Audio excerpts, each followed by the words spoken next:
Hey everyone, welcome to the Elite Real Estate Podcast. I'm your host, Sam Popple, along with my co-host, William McClellan. How you doing today, Will? What's happening? What's happening? How we doing? Oh man, it's going to be a great evening. We have Dr. Alex Schloe. He is a Christian, a husband, father, multifaceted real estate investor and entrepreneur, Air Force veteran, family medicine physician who helps physicians unlock financial freedom in the hospital and at home through real estate investing and entrepreneurship. He is the host of the Physicians and Properties podcast and the co-host of the Row Room Assisted Living podcast. So Alex shares actionable insights on building wealth, creating impact, and designing a life with purpose, which I can't wait to hear how he's done it here on the show. So without further ado, welcome to the show, Dr. Alex Schloe. Thank you, guys. Thank you. Excited to be here. That was a great introduction. Need to trim that up a little bit, but I appreciate it. All the kind words. How y'all doing? We can't leave anything out. You're too great of a guy. No, man, no. Well deserved. Excited to be here. Yeah, man. No, thanks so much. It's really cool that you have your podcast. I checked out both. You guys have a great following. You guys really have scaled that. So someone that has a podcast, you kind of know all the crazy things that go on in the background and trying to line people up and then give the listeners what they want. That's going to be at least somewhat of an actionable item towards their goals. So thanks for giving us your time and being on. I'm good to dive in if you're good. Roll. Yeah, let's do it, man. So as we heard in the intro, you wear a lot of hats: physician, veteran, husband, investor, podcast host. You're raising capital. Walk us through your journey and how all of these things kind of came together, just so the listeners kind of get to know who Alex is. Absolutely, man. Yeah, best part is raising two wild boys and spending time with the wife and being a Christian for sure. But yeah, man. So kind of a bit of my journey. I'm a family medicine physician by training. Served in the United States Air Force for 7 years. It was great. Spent some time at Eglin. We were talking about how we've all kind of, been in that similar area on the Panhandle. And that's how I met my partner, Charlie Cameron, who was on the podcast earlier. And, really it all started for me kind of as a kid, being that kid who was always looking at those real estate pamphlets, those like little booklets of houses for sale. And I grew up in pretty humble beginnings. Our family never talked about money. We didn't have much money. It was like always a stressor amongst the family. And I remember looking at these little real estate booklets and being like, man, this would be crazy to like own a house one day. My parents did. And so I knew it was possible. And then of course, looking at those like multi-million-dollar ones was wild. And so I always in the back of my mind was just really interested in real estate and entrepreneurship. My brother and I have an identical twin brother named Andrew. He's the man. And we used to go like shovel driveways and mow lawns and, kind of just entrepreneurial from the beginning. And that really kind of continued throughout my life, and went to medical school in the Medical College of Virginia in Richmond, Virginia, now VCU School of Medicine, and then went to residency at Eglin Air Force Base and did family medicine. And that's where the investing journey really began. I was able to use a physician loan, which if there's any doctors listening to the show, there's this incredible loan product called a physician loan where you can buy a house for no money down. There was one fee they couldn't cover. I wish I could remember what it was, but I do remember it was $58 out of pocket I had to bring to the closing table. And my cheap ass was like, man, $58, this is great, and then it's funny looking back, but I was able to buy this house in Fort Walton Beach, Florida, that my wife and I kind of did a live and flip over time. It's a long-term rental we still have now. It cash flows amazingly well. And that was the start of the journey. And then was in a great and am still in an incredible mastermind community called the War Room, started by Dave Perret for military members. That's where I met Charlie Cameron and Luke Frizzell, who's are my partners in the assisted living side of things in the Row Room. And long story short, we've invested in just about everything over time, from long-term rentals, short-term rentals, multifamily, boutique hotels, mobile home parks, all the above, and really just assisted living and senior living is our calling and our passion and what we're really focused on now. So I'm sure we'll dive more into that here shortly. Yeah. At what point did you start to feel the tension between time, purpose, and financial freedom? Was there like a key moment that pushed you towards real estate investing? Yeah, that's a great question. I was reflecting on that a bit more, thinking about the pandemic, right? So, you guys know in Florida, COVID, no one really cared about it. So the hospital was wild, and was in residency and was doing a bunch of inpatient and a lot of nights during COVID. And it was a wild time. My wife was pregnant with our first. And I remember there was one night, it was like 3 a.m. and we were seeing more death in the hospital at that time than we'd seen the 2.5 years prior to the pandemic. And man, I just remember thinking about like all this kind of like anxiety that I was having, not only for the pandemic, but also like, how is this going to impact my wife? How's this going to impact my unborn son at the time? Can I do this forever? You know, and I always had that entrepreneurial spirit. And so that was kind of the first start of like, hey, maybe there's another way to generate like some degree of financial freedom to practice medicine, not because I have to, but because I want to. And that's what it was kind of planted in residency. And as we got started in investing, and you guys know, man, once you get that like first rent check, even though it's probably like cash flow of a couple $100, like there's just a switch that happens and you're like, whoa, this was awesome. Like I didn't work for this money. I didn't have to see a patient for this money. And that continued to compound, and that idea continued to compound. And my goal was basically through the end of residency and then the 4 years of active duty after that, it was like, hey, how can I generate as much like quote unquote financial freedom so that when I come to the end of my Air Force commitment, I can practice medicine because I want to, not because I have to. And so throughout that process, you know, documenting that on the podcast, Physicians and Properties, and then doing that and like just being so fortunate to be connected with awesome people and have great opportunities, been able to do that. And so that tension started in residency, definitely increased a lot as a young attending in family medicine. And then there's just a lot of healthcare workers, man, struggle with the burnout, and there's a bunch of data and research out there. And there was like an article that was celebrating that burnouts come down amongst physicians, and it's down to like 58% from 60. Oh my goodness. I wouldn't count that as a win. And so I think a lot of physicians are kind of starting to open their mind up to the idea of like, hey, some degree of financial freedom can really help me have the life that I want to live. And I got 2 young boys who I love and a wife who I love so much. And I love medicine and I love real estate. And I think you can do both and just really live the life of your dreams. So talking about that, you have a podcast and you focus heavily on helping physicians unlock that financial freedom. Obviously, you're speaking from the heart and experience, but you just kind of threw out a crazy stat there. It dropped to 58%. Yeah. So obviously, this is a key audience to you. Explain what really led you, instead of just continually growing your investment pool and things like that. Were you at the hospital and you started chatting with other physicians, or what led you to do that?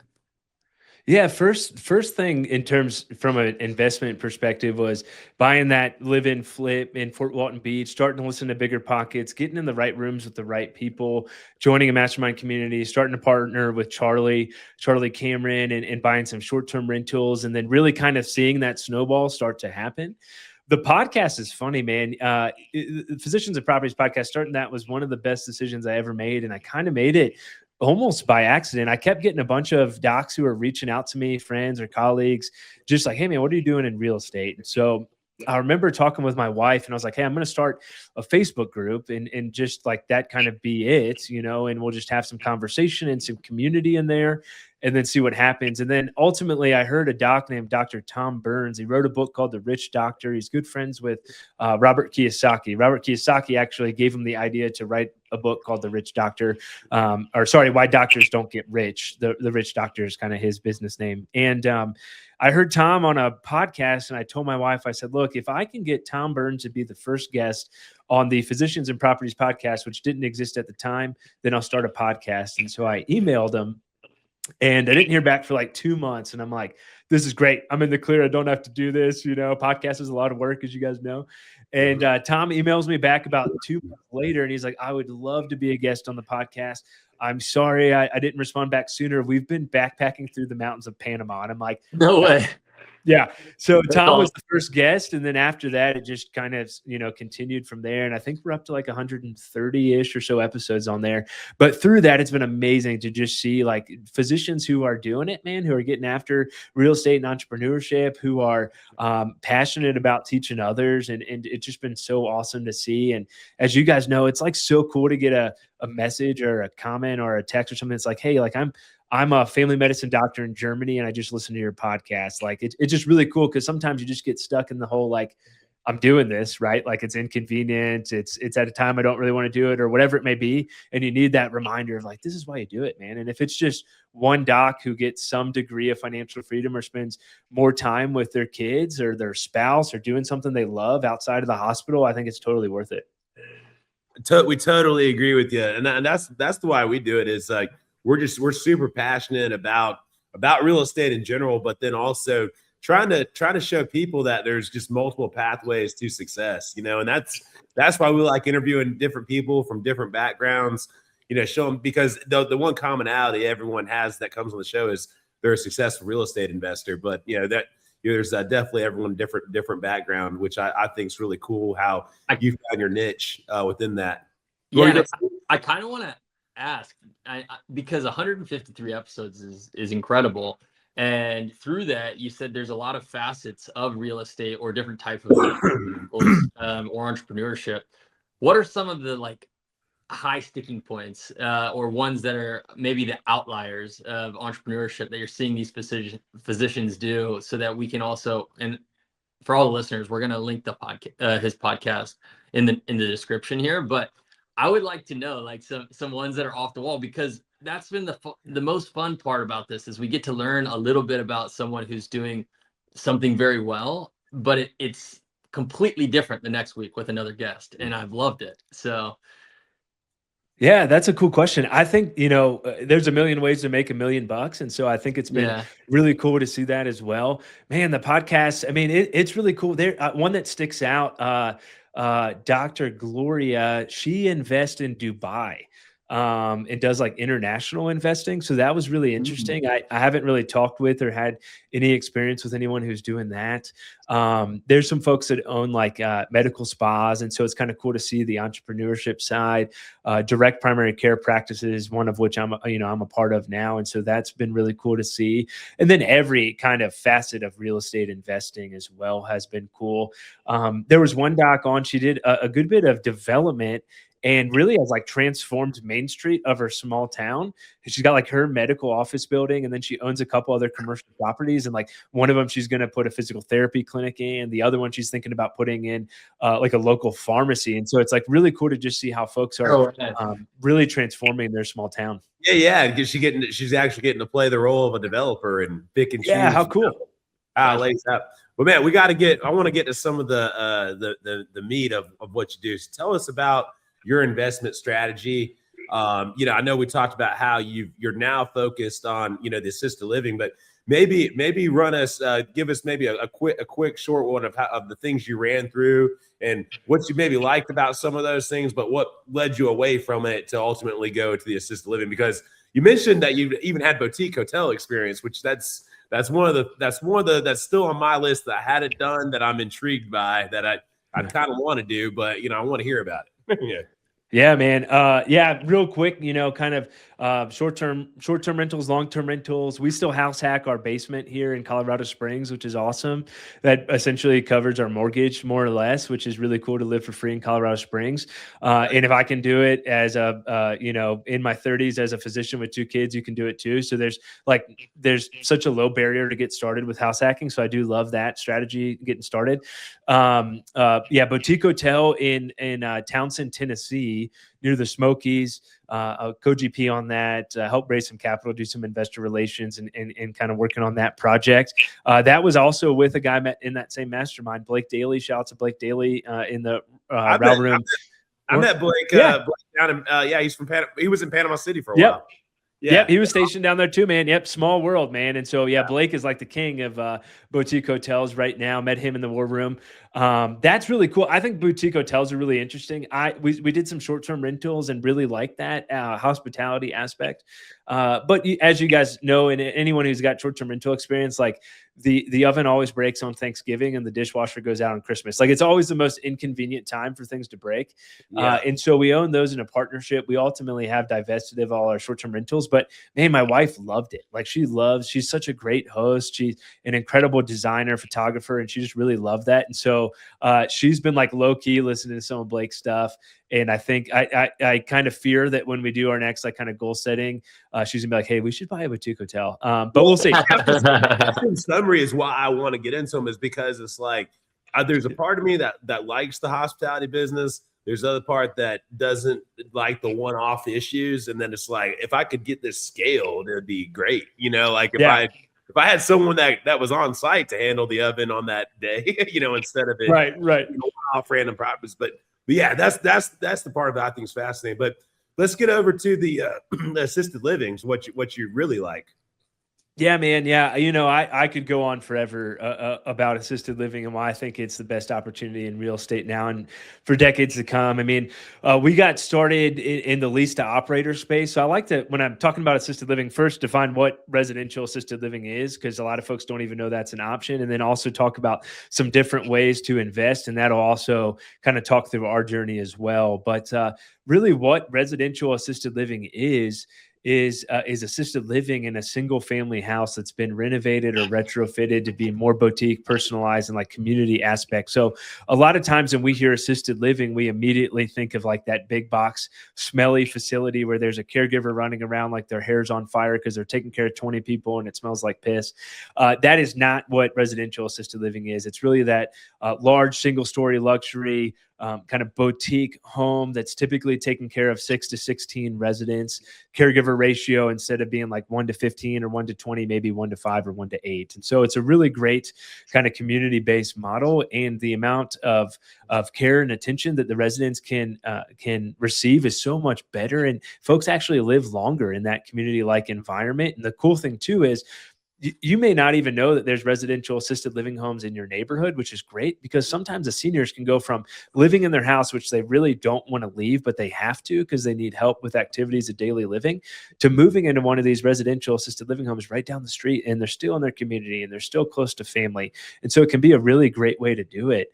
The crazy thing too is that supply demand mismatch. We've all heard of the silver tsunami, right? When we're looking at the numbers, man, there's 77 million baby boomers in America. 7 out of 10 of them are going to need long-term care. That's 59 million boomers. And we're already sitting in an environment where we're anywhere from 645,000 to 1 million beds short right now. And so as these boomers age, that need is going to grow substantially. And we've just seen the first boomers turn 80.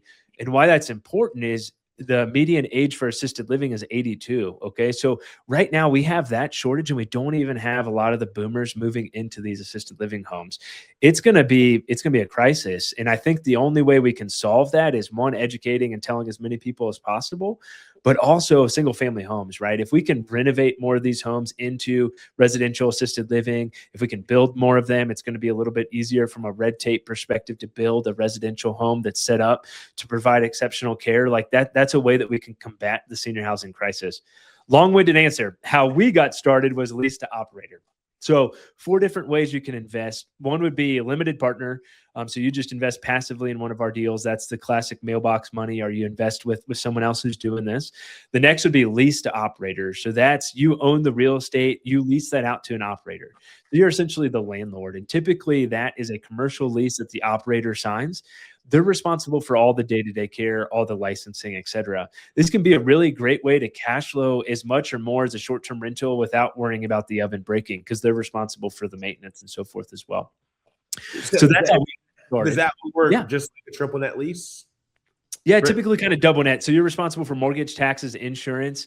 We usually provide a home warranty as well, just to kind of help with any potential maintenance issues. And then, so we're kind of responsible for the roof also, and HVAC, more or less, depending on how you have it set up. And but it's pretty passive. It's typically 3 to 5 years, 3% annual increase or so. You can structure it however you want. Sometimes we'll do like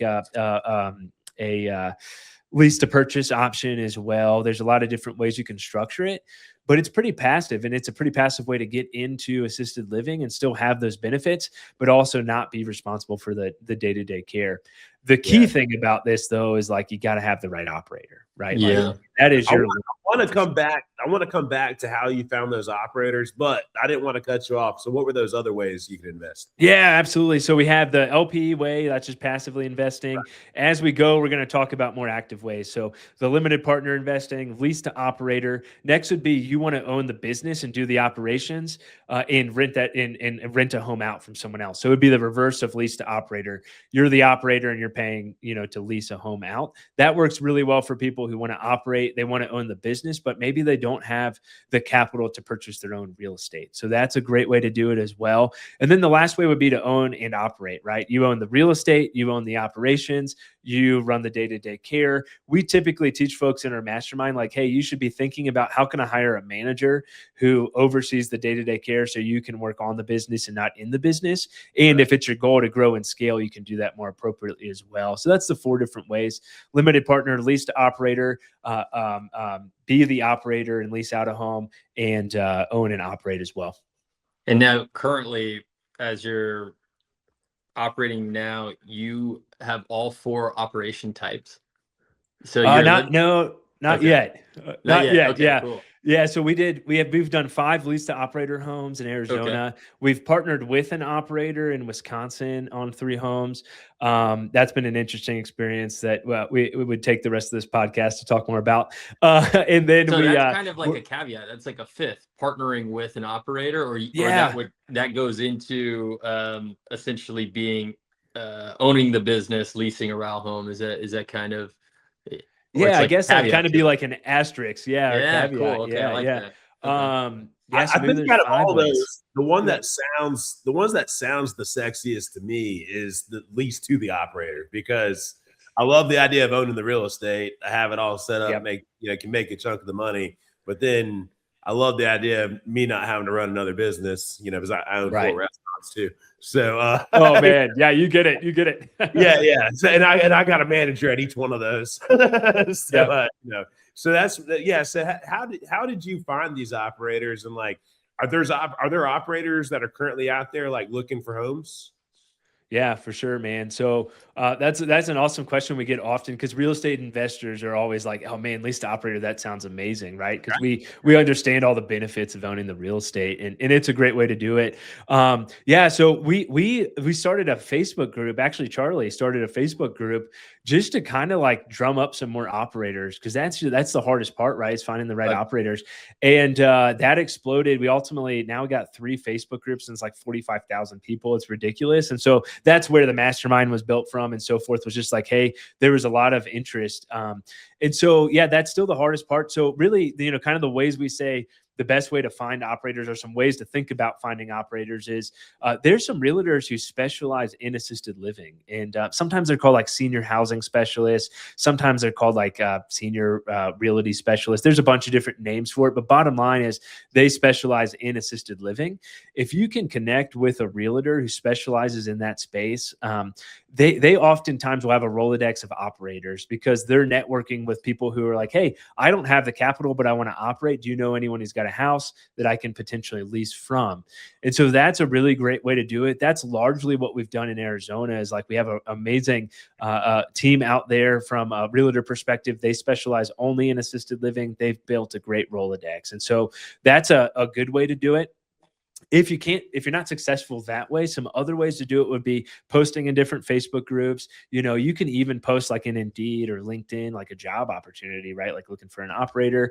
Another great way to do it would be calling homes in your area, or calling assisted living facilities in your area, because the caregiver is going to be someone who picks up. This might be kind of like a little dirty way to do it, but call them, talk to them, and see, hey, are they interested in potentially expanding their current operations? Are they interested in potentially starting, their own own business, right? Like maybe you're the real estate and kind of that initial capital, and you help them get SBA financing to then start their own business. And then you own a piece of the real estate and the operations. Like that can be a really beautiful way to do it as well. So there's a lot of different ways to do that and kind of get after it. In like the mastermind community, where it's cool to see, like we have a lot of physicians in there, right? Because of my audience. And we're starting to see like physicians who maybe have real estate experience and capital partnering with operators. And then they're like just splitting like, hey, this operator's now getting equity in the real estate, the physician's getting equity in the operations without having to do the day-to-day care. So it can be a really beautiful way to blend it as well.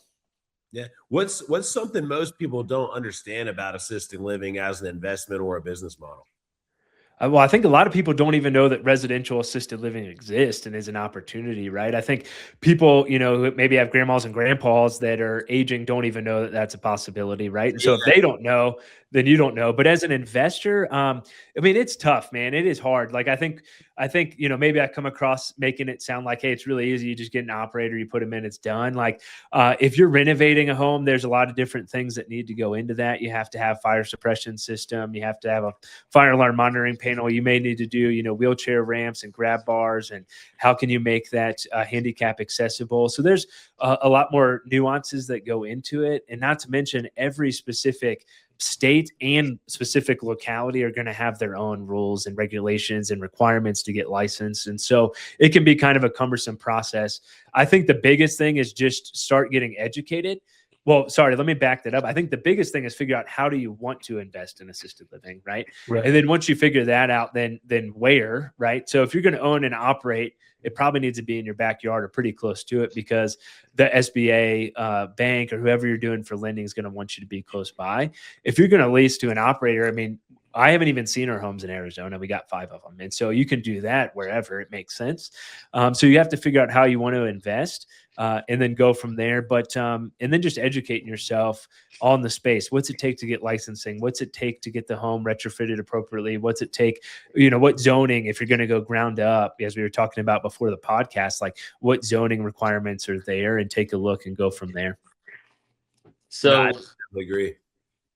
So I think this is really, extremely interesting. Is there a way that I can just search real estate if I was interested, I wanted to do this, or if I had a parent that needed to go into assisted living, is there a way I could just search residential assisted living? Earlier in the podcast, you had mentioned you might not even know that there's a residential assisted living in your neighborhood. I wrote that down because that is so strange that there's like a fully operating business that's taking care of someone's livelihood. Well, and a lot of people are in trouble. Before Charlie came on the show, I didn't even know that there was like a residential version of assisted living. Like that's the only reason I know of it was because your partner was our previous guest.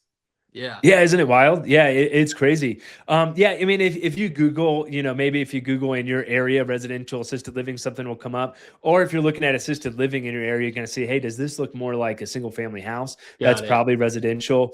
There's the Residential Assisted Living Academy. They've built out a what's the word I'm thinking of? Kind of like a list of residential assisted living homes that you can kind of search through. That's more for like, hey, if you're starting your business and you want to get kind of listed on their platform, but that's a way to do it as well. But yeah, man, it's just not really well known. It's crazy, and when you think about the alternative of like a big box facility. I'm not saying that all of them are bad. There's some really incredible big box facilities, but just knowing that residential assisted living is an option is crazy, and I think of my grandma, for example, like would I rather her go to this big facility with 300 other residents where she, no matter what they say, she's not going to probably get personalized care or great care, and you're going to pay way more. We haven't even talked about the numbers. You're going to pay way more. Or would I rather her be in a home with 8 other residents where there's 2 caregivers and the caregiver ratio is 1 to 4. I mean, it's kind of like a no-brainer from that perspective. Yeah. And saying to that, I mean, you're susceptible to so much more illness and things like where there's hundreds of people. Right. And that's like where I go is like, I'm thinking, okay, I'm at a point where I have to put someone into a residential or an assisted living situation, and there's hundreds of people there. Well, there's no chance that they can keep everyone. Not only is it like, what did you mention earlier? It's 1 to 5 to 1 to 8 ratio in residential, and then it's like double that. Yeah, it's going to depend on level of Yeah. care, but yeah, you're right, man. Like it's not unusual in the big box space to have like a 1 to 15 ratio, Yeah, right? One that's caregiver taking care of 15. that's And then when crazy. you think residential, yeah, typically 1 to 5, 1 to 8. Again, it's going to depend on level of care that's needed, but yeah, it's pretty crazy, man. If I can share a story, I won't share where it was because we all might be familiar. But as a doctor, I was rotating through an assisted living facility, going to see some of the residents, and I walked in. And you were like immediately hit with the smell of feces and urine. And I kid you not, I walked in and they were so full, and this was not a great facility. They were so full, they had residents sleeping on mattresses in the hallway. And I'll never forget, we walked in, it was me and another doc, and there's this demented old frail lady. She's laying on the ground. She's just covered in her poop, man, covered in her poop, covered in her urine. She smells terrible. And it was like evident that she had been in that situation for quite some time. And she was delirious, sundowning, what it's called for dementia. And she was just kind of really out of it. And we're like, man, this is crazy. And so we were trying to find a caregiver. We couldn't find anyone for probably 15 or 20 minutes. So me and the other doc I was with, we did our best to get her cleaned up as best we can. Caregiver comes running around the corner like her hair's on fire. And I remember thinking like, man, this is somebody's grandma that's laying here paying thousands of dollars a month to be in this environment. And at that moment, I like my grandma, she flashed before my eyes. I was like, dude, would I want this for my grandma? Absolutely not. Right. And like, we have a service to do to take care of this generation that took care of us in a way better environment. And I think residential assisted living is certainly a step in that right direction. And going back to those numbers, like hard numbers are 645,000 up to 1 million bed shortage currently. Yeah. Right. Like, yeah, man, it's incredible. Unbelievable. Yeah. Yeah. And that's right now, Right. like as we see the baby boomer generation age more and more, that supply demand mismatch is going to increase. And there's some different companies like, yeah. And then for for a couple decades to come, right? The baby boomer generation, you're looking like in your 60s to just turned 80. So we have a couple, 15 years where this is going to be massive in terms of the shortage, right? And if you look at, there's some different investment companies like Haven Senior Investments, McDavid. There's a few others, and I can't remember who actually looked at the study, but they were looking at the number of new beds that were being built in the assisted living space. And this is true numbers. They were estimating that we were going to need $1 trillion of investment dollars to be able to meet the need that exists. And Wow. It's just unbelievable what's needed. And you just can't build fast enough either. And so it's like, I'm honestly worried what's it going to look like in 5 to 10 years when all these seniors are aging, they got nowhere to go, right? Like then what are we going to do? Well, I think we got to do our duty and build to rent some senior homes. Let's go. Yeah. So I think that might be what we need to be focused on. No, I think. Yeah, I'd go for a 30A. A little 30A assisted living home. Yeah, save me a bed. Yeah, save me a bed. Yeah, exactly. I kind of want to dive a little bit deeper into the numbers, and I think it's fair since we're gonna get all of our listeners, especially the ones that want to take your mastermind and check out your course, to go into your podcast and go back and listen to a lot of episodes that you guys have done for the Row Room. But high level, let's just do a comparison for residential to just a generic big box and price, and we can scope it out like level of care. Sure. Like just, I guess, the median, because I remember when we chatted with your partner, it was staggering, the numbers. It was crazy. So I know that's probably what the listeners are itching for. Yeah, absolutely. Let's do it. Yeah. So when you're looking at numbers, there's a good website. I think it was bought by Care Scout, but if you Google Genworth cost of care, it'll come up. I want to say it's called Care Scout now, but nonetheless, it'll come up. It'll give you a rough idea on cost of care in your area. It's mind-boggling, especially when you think about, hey, what if I'm in this situation with my loved one? To think about what it looks like. Now, the crazy thing is, so if we're looking at kind of our options, right? You have your independent living 55 plus. That's like, hey, that's a senior who just wants to maybe downsize, and they're not really worried too much about like specific amenities or any activities of daily living assistance. Then residential assisted living would be a senior who needs help with activities of daily living, bathing, cleaning, toileting, cooking, medication management, etc. Not a whole lot of specific medical care, but more help with those activities of daily living. And then continuing down that care spectrum, then you'd probably have like memory care, right? That's going to be residents with dementia. And then your skilled nursing or nursing home environment. So as you escalate that level of care, the cost is going to increase pretty significantly. The numbers that I think are really fascinating. So if you're looking at residential assisted living, the median for 2025 was about $5,500 per month. Okay. It sounds like a lot of money. That is a lot of money. But when you're looking at a big box facility, it's even more than that. And then when you're looking at an in-home caregiver who's providing 24/7 care, it's even more. So if you say, hey, residential assisted living, okay, ballpark, I'm probably paying about 60 grand a year. Okay. For a big box, that number came out to be about $71,000 per year. And again, this is all going to be location specific. When you're looking at a in-home caregiver who's like they're doing 24/7 one-on-one care, that number actually comes out to be $80,000 to $90,000 a year. And that's assisted living. That's not even higher levels of care. And the thing you'll see with big box facilities too, is a lot of times they'll have like your fee to just get on the wait list, and that'll be thousands of dollars, right? There's a shortage. So a lot of these big box facilities also have wait lists. So you're paying thousands of dollars to get on the wait list. And then you pay typically a base rate that's probably anywhere from 5,000 to 8,000, depending on where you are. Then there's all these add-on fees, like, hey, you want more nutritious meals, you want, whatever the add-on transportation fees, the salon, all these other things. Typically, that's the big box setup. Typically, residential assisted living is like all inclusive, right? You just pay like your monthly resident rate, and everything's included. But some real world numbers for you, like on some of our homes in Arizona. Typically more of kind of the luxury side of things, not like the nicest homes ever, but I'd say like B+ to A- class. If we're going to look at it, you're probably charging anywhere from $5,500 or so per month for assisted living. Now, when we talk about memory care, we have a memory care home in Arizona, and memory care is a higher level of care. Typically, those residents with dementia does require some more kind of life safety features within the home, and sometimes the caregivers need some more training. But then you're charging $8,500 a month. Okay, so if you're thinking about it from an investment perspective, it benefits you to do memory care because the need is still enormous, and you can charge more. You can always set your home up to be licensed for memory care and still take care of assisted living residents. And so that's a way that folks can kind of get more juice out of the squeeze from a business perspective. But if you're doing the math, if you have 10 residents paying $8,500 per month, you're grossing $85,000. If your profit margin is 30% or so, which is pretty standard, you've just hit financial freedom with just one home. So you're talking about $15,000 to $20,000 of cash flow per month.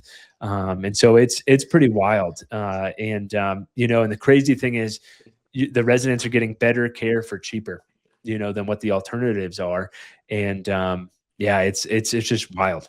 How exactly, outside of just like your Facebook group and on top of this massive following that you guys have created, how are you vetting these operators to know that you're getting the best so that you can charge the premium, but then people aren't complaining? You're not getting bad reviews. You're not getting people moving in, moving out, because it is more of an intimate space. So they're spending a lot more time. Like, we'll go back to the example of 1 to 15 versus 1 to 5. If you're seeing that your caretaker 3 times as much, hopefully, or the residents are.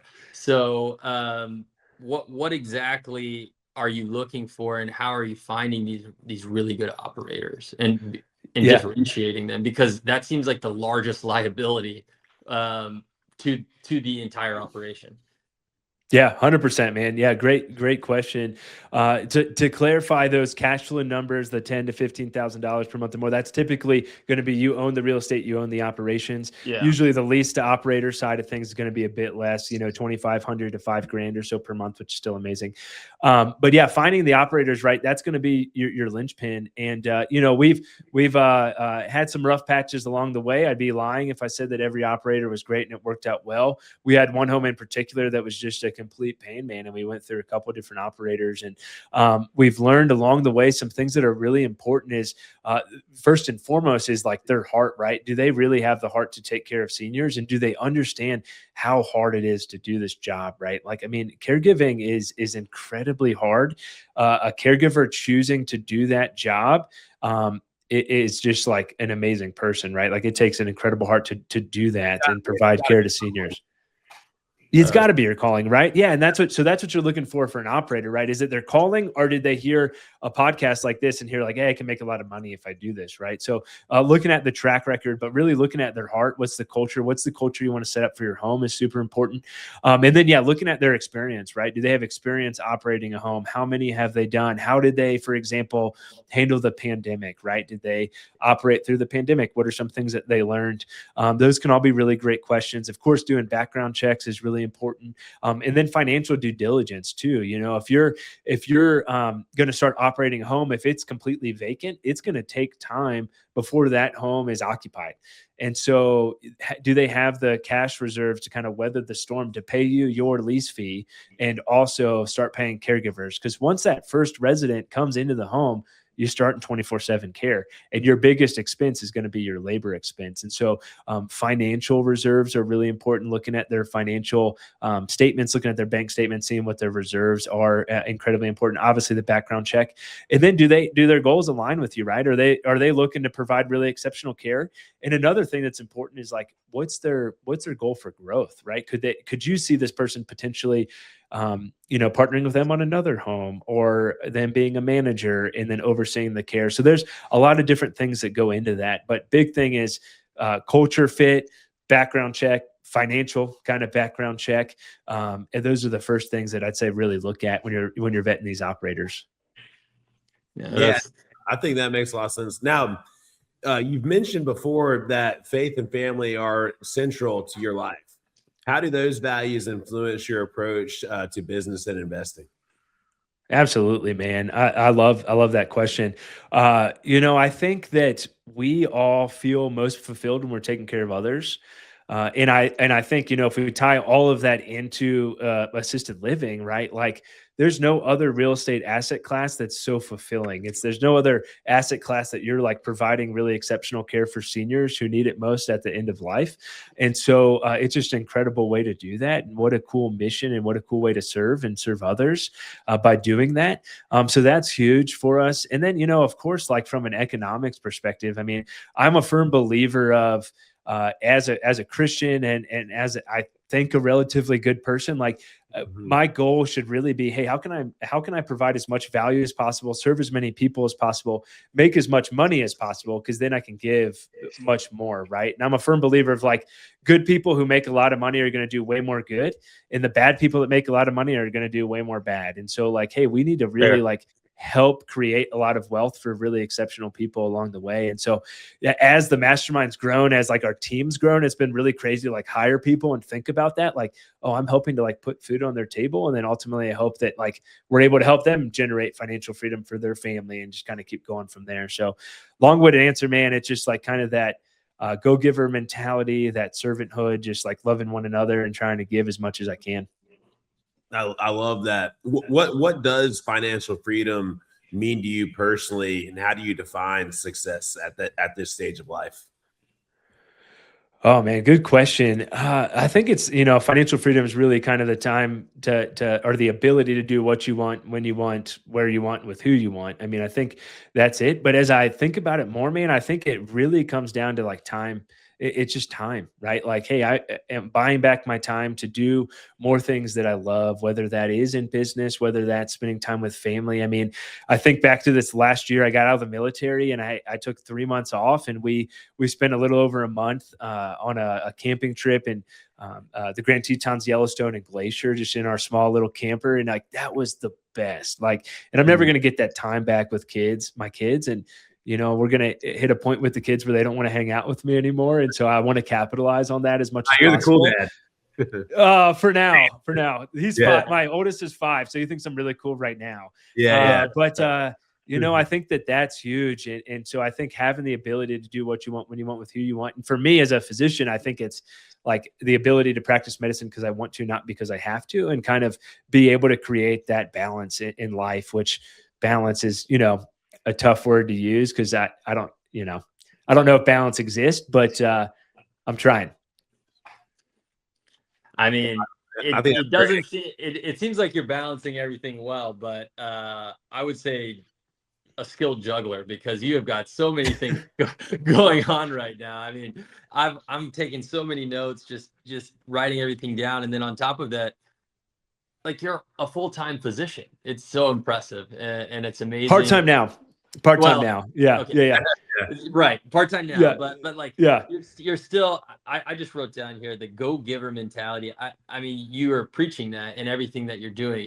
You're not just saying it, but you're living it. And I think that mentality of just like go getting and getting to the next level and helping more and more people is just incredible. And I'm curious to see what 12 months looks like from now, because I think the introduction is going to be another minute longer. You're going to have a whole bunch of things. You're going to have a whole bunch of things just thanks, man. Maxing out, man. It's awesome. I appreciate that. Yeah, I think 2026, trying to prioritize and focus a bit more.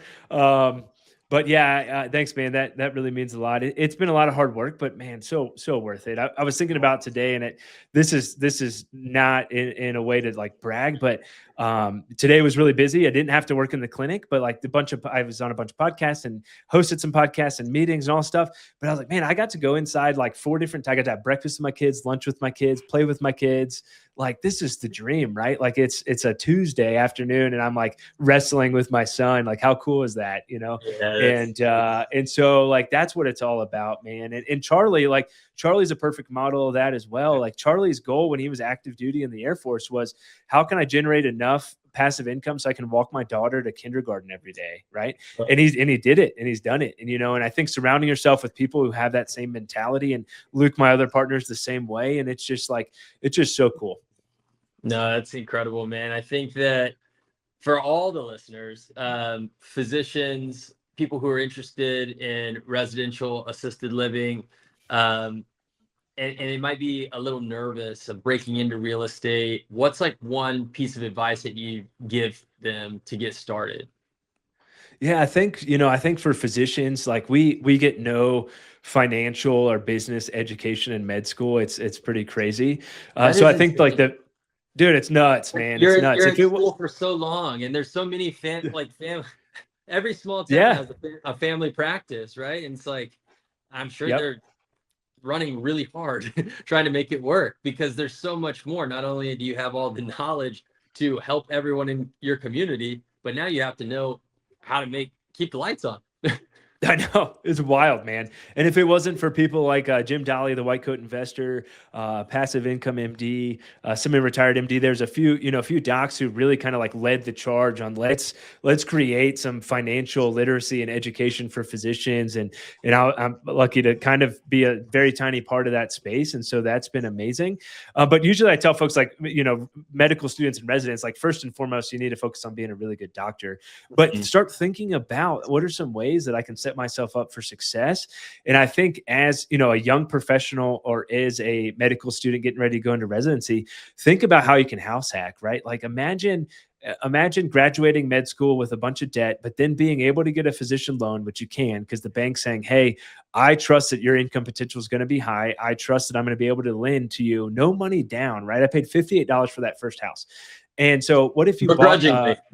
Yeah, dude, begrudgingly. Yeah. The cost of like dinner at Chipotle, right? And I was terrified. And, but yeah, man, you buy a house and then you put all your residency buddies in there. None of you are going to be there. You're going to be working your butts off in the hospital 80 plus hours per week anyways. But then they're paying you and you're generating cash flow and you're getting all the benefits of real estate really early on. And so that's what I say a lot of times is like, think about how you could house hack. Because I think that is like such a huge... Yeah. Said, I know you already have 2 podcasts, but maybe you could niche down to those first year residency students. Oh man, I can't add anything else to my plate. But that's huge. But I think that's any like working professional can do that, man. Like think about how can you house hack in some capacity, and just, what if your living expenses were zero, or even if from paying $3,000 a month it dropped down to $500. Like think about what extra you could do with that capital and invest and set yourself up for success when you're younger, and that compounding just happens over time. So so big things, educate yourself, be willing to take action, think about house hacking. Like those are the ways I would say to really kind of think about getting started. Dude, I love it. I think it's amazing. Going back to the very beginning of our show, I mean, that's how I started. I house hacked a lease because I didn't have 2 years of pay stubs, and it's like, that's just humble beginnings. You're like, oh, well, I can get a lease and I can get my friends. I've got pretty good credit. I'm going to make my payments. I've got a job. I just don't have 2 years of it. And then, oh, well, now a year passed for your lease. You've got zero expenses. Now you have enough money for a down payment. And then you just kind of roll it. So, dude, if you wouldn't mind, give everyone here the best direct way to contact you and to find all your Facebook pages, all your groups, and your podcast. I'm going to start writing them down because I know it's a number. Oh, yeah. Probably, so the rowroom.com would probably be the best way, I think. That's going to have the assisted living podcast. There's a free 10-step guide for how to get started with your first or next assisted living home. We do webinars every other week. We got one coming up next Tuesday. So if you want to learn more about assisted living, you can sign up for that there. It's recorded if you can't make it. So we'll send that out to you. That'd be a good way to do it. Physicians and Properties, if you just search Physicians and Properties, that podcast will come up as well. But yeah, you can reach out. I'm the only, Alex Schloe that's a physician real estate investor that exists. So you can find me on Instagram, social media, all the social media, LinkedIn, etc. But best way is probably through the Row Room, and then you can always connect, through there. I followed you on Instagram right at the beginning of the show, so I made sure. Oh, my man, I got a connection out there with you there, so we can stay connected, and I can stay in touch and follow what you're doing. Yeah, we got to get some going in Florida there. Hey, I'm excited. And you definitely are inspiring a post-show conversation that Will and I will be having probably when we get up on Friday. Of like, all right, so instead of doing this build to rent, let's. Charlie did the same thing. He did. Yeah. It's just I'm definitely. I know I probably asked too many questions about operators, but that's to me the biggest sticking point and what makes me the most nervous. Like you're firing me up just like you're firing Sam up, and hopefully all the listeners. And it's like, man, this is a need, and we can help so many people. I'm willing not to make all the money. I'm willing just to lease it to the operators. But you have to find it. There's still a liability in there. Oh yeah, right. That's where I'm like. That's why I started writing all of these down. How to find operators. I mean, the fact that your number one is making sure that they have the heart to caregive. I wrote that down because that is number one. Funny enough, Sam and I, and you'd mentioned how they're looking into financing, and maybe you can help them get SBA financing. And it's funny, Sam and I did a course here locally, and it's the opposite end of the life spectrum, which is funny because here, which Eglin and Probert are the largest Air Force base. There's and it's a very, very small community. I think 22,000 is Fort Walton Beach, which is a full-time residence. It's something really small. So there's not enough daycare facilities for all of these people that are moving in, and they're doing their time a tour here at Eglin or at Probert, and even going to Pensacola NAS. I mean, there's a lot of bases right here in the Panhandle. So we did it kind of the opposite. And there's ways that you can, instead of residential assisted living, there's ways that you can retrofit pretty much any neighborhood, but then do up to what the maximum was 8. It was 5. Was it 5? I think it was 5 or something. Okay, maybe it was 5 per household, per caregiver. Yeah, you're right. It was 5, and then it also depends on. I think that's one of the reasons we lost more interest in it, because the scale was a little small.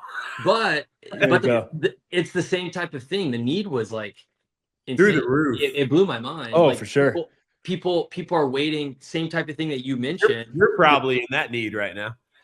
Yeah. The Yeah. CDC, I mean, and all the bases, right? Like they are backed up, and so yeah, then the military members are trying to find alternative childcare, right? And so yeah, there is a substantial need for that, and the amount of money it costs for childcare is insane. I'm fortunate that my wife, she's an entrepreneur, but she's able to stay home with the kids, and our oldest son goes to school part-time, but like, yeah, it's wild. So yeah, I do think that there's the need at both ends of the spectrum. Yeah, both ends. Life for sure. Yeah. So, well, man, I can't thank you enough.